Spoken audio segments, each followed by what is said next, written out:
This presentation reviews the information we learned in Unit 8. This chapter is about motivation, emotion, and stress. Motivation is a need or desire that energizes and directs behavior. Emotion is a response involving physiological arousal, expressive behaviors, and conscious experience.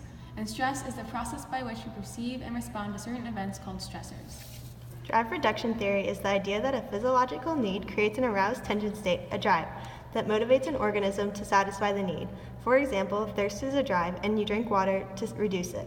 The aim for drive reduction theory is homeostasis, which is the tendency to maintain a balanced or constant internal state. An incentive is a positive or negative environmental stimulus that motivates behavior.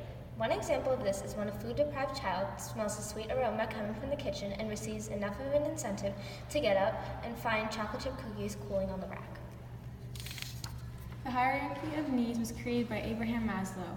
It is usually shown in a pyramid diagram where the lower level needs to be satisfied before moving to a higher level.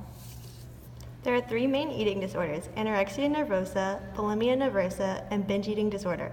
Anorexia is an eating disorder that is most prominent in adolescent females, in which they diet and become significantly underweight, yet they still see themselves as fat, so they continue to starve themselves. Bulimia nervosa is an eating disorder characterized by episodes of overeating, followed by vomiting, laxative use, fasting, or extensive exercise. Binge eating disorder is when someone has extensive eating episodes that are followed by feelings of distress, disgust, or guilt, but without the fasting or extensive exercise associated with bulimia nervosa.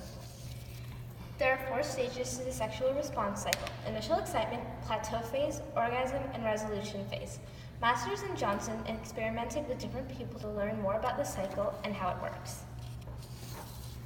James Long, Cannon Barth, Stanley Stacher, and Jerome Singer all have different theories about how we experience emotion. The James Long theory says that we experience emotion after noticing our physiological responses. The Cannon Barth theory says that emotion arousing stimuluses trigger the physiological response and the subjective experience are triggered at the same time.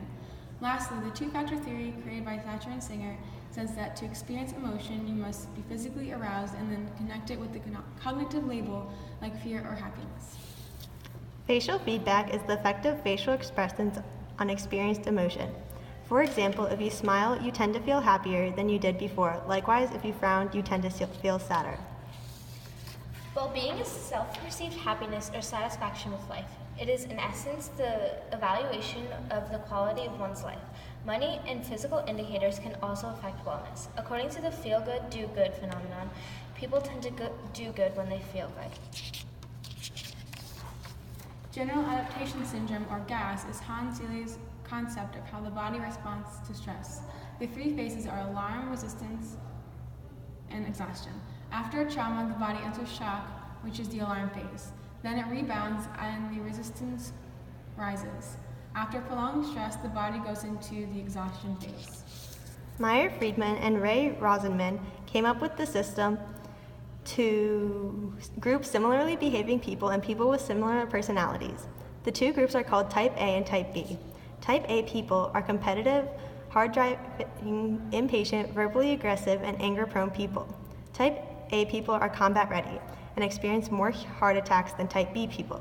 Type B people are easygoing and relaxed. Thank you for watching, and I hope you learned a lot.